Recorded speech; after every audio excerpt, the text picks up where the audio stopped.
Everyone says restoring a classic car interior is expensive, but no one tells you what it actually costs. I took my 1965 GTO and I tore the entire interior apart, and I tracked every single dollar I spent putting it back together. Honestly, the final number shocked me. So this is where the project started. A worn out, tired interior that had definitely seen better days. Seats were cracked, carpet was faded, headliner was in pretty bad shape. Pretty much everything needed attention. And instead of sending it off to a shop, I decided to take it on myself. Now, going into this, I had a number in my head of what I thought it was going to cost me to redo. But that number didn't last very long. Because once you actually start tearing into one of these interiors, you realize real quick there's a lot more to it than just seats and carpet. So in this video, I'm going to walk you through the entire process, what I replaced, what I reused, the hidden costs that caught me off guard, and in the end, I'll show you the exact total of what it cost to bring this GTO's interior back to life. Overall, the seats in the car didn't look too bad, at least on the surface. But the driver's seat bottom was splitting, and I knew that I needed to reupholster everything because I really wanted to make sure that everything matched. So I decided to begin by recovering the rear seat first, and I did that because I was doing this job for the first time. I didn't have any prior experience, and the rear seat is far less complicated than the buckets. So I thought that by recovering the rear seat first would give me a chance to practice before I moved on to the front seats. The first thing that I discovered was that the hog rings, which are used to secure the covers to the frame, are everywhere. There's a lot of them. Anyway, I took my time removing the hog rings and carefully removed the cover. The seat frame, fortunately, it was in really great shape, and all I had to do was clean it and repaint it.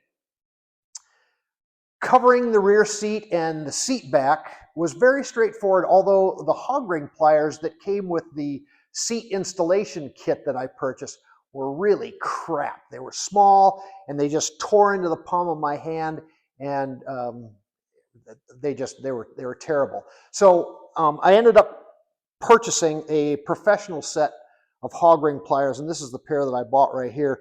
They're nice. They're big. They're heavy duty. They got a really nice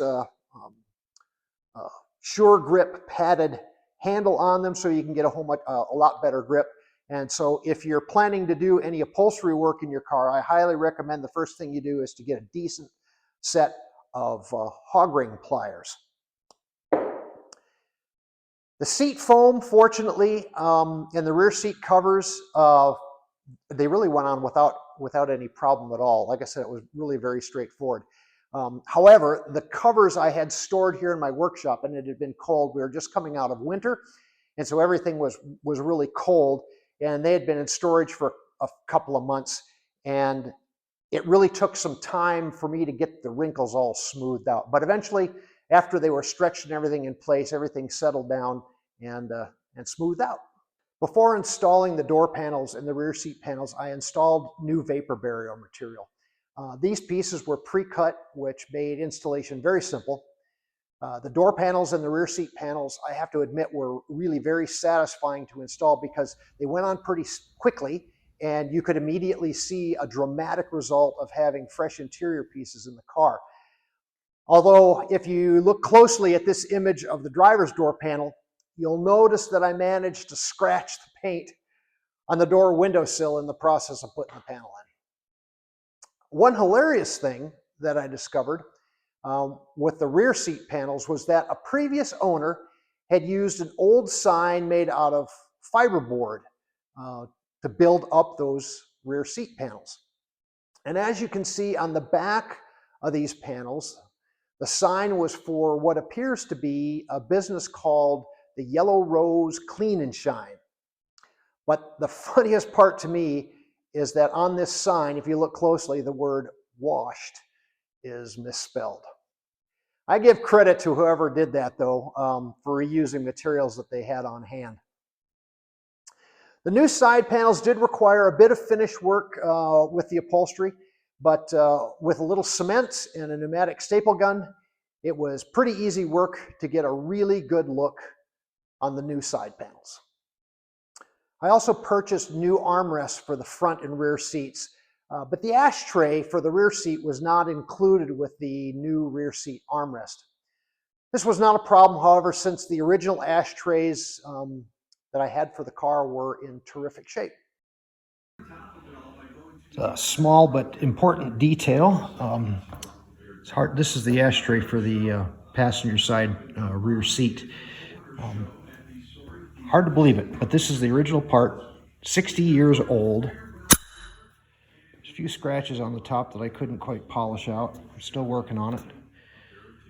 But the stainless on this car was in unbelievably nice shape, so I'm glad I get to reuse it. I purchased a new instrument cluster to replace the original, which was mostly inoperative. Removing the instrument panel also allowed me easier access for installing the new dash harness. The old one was a tangled mess and was, quite frankly, an electrical fire waiting to happen. This harness that you see here is the dash harness or under dash harness. And one of the things that I've been doing here lately is I've been going through the wiring schematic, and I have been labeling every wire, every connector on both the harness, switches themselves, and of course everything that's behind the dash itself, which you can see there. That was something I learned from my good friend Tom McDonald. The portion of the dash which holds the instrument cluster needed repairs, and this video segment coming up shows exactly what was broken and how I repaired it. The repair on this thing, all of these posts, which receive screws that holds the instrument cluster in place, every one of these was cracked and split. So the repair that I'm doing is I've wrapped them all in aluminum tape, and then I'm filling them with JB Weld, and then I re-drill them. So this one here actually was a little bit more challenging because down below, well, actually close to where the bottom of the aluminum tape is on there, the shaft of that screw point there was broken clean off. And so what I did was I took a piece of tubular aluminum, and I had to cut it and then reshape it into a cylinder to fit around there.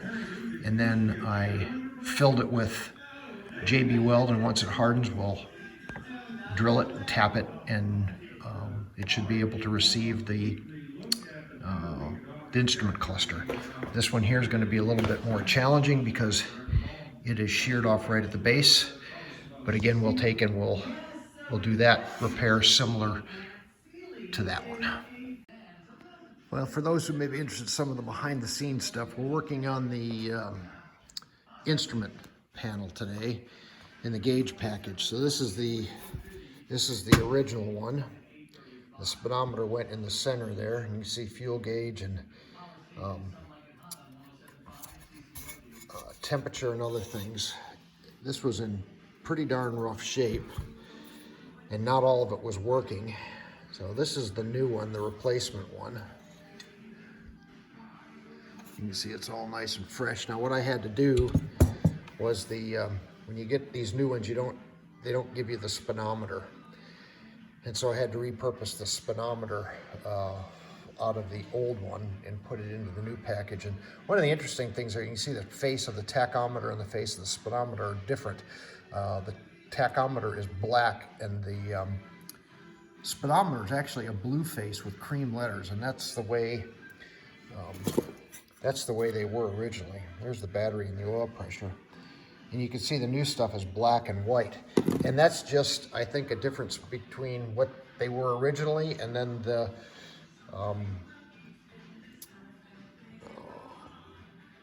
new stuff it wasn't recreated exactly the same. So there's going to be a little bit A little bit of a difference.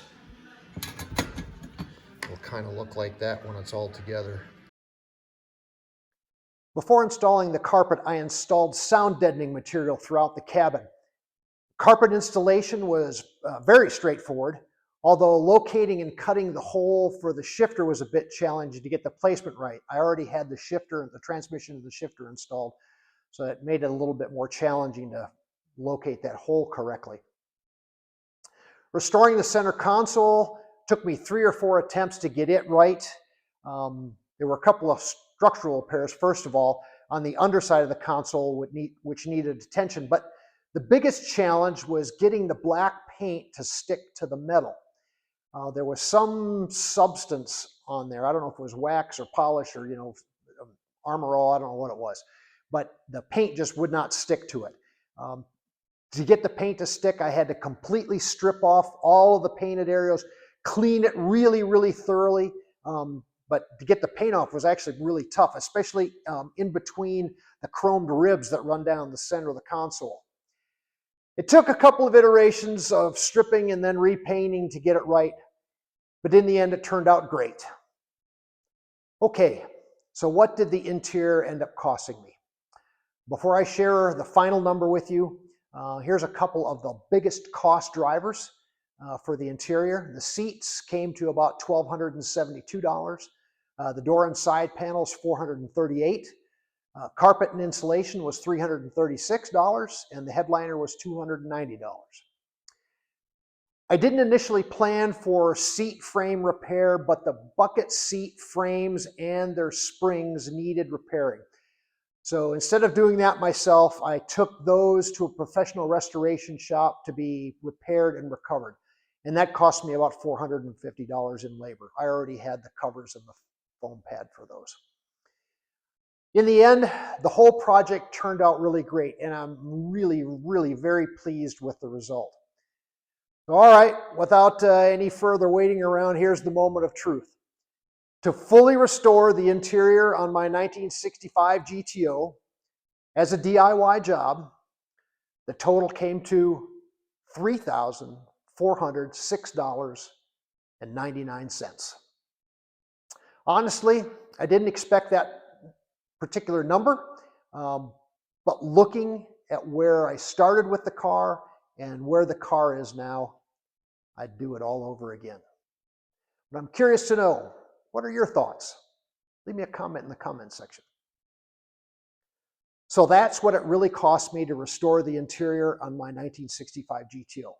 Now, honestly, seeing where it started and where it ended up makes every dollar feel a little more worth it. But this build is far from over. I'm documenting the entire GTO restoration step by step, the wins, the losses, the mistakes, the real cost behind all of it. If you're into real builds, real numbers, and no BS, hit subscribe right now. Because in a future episode, I'm going to give you the total cost of the complete restoration for my GTO. The real bumper-to-bumper costs. Everything. Don't miss it. Thanks for watching.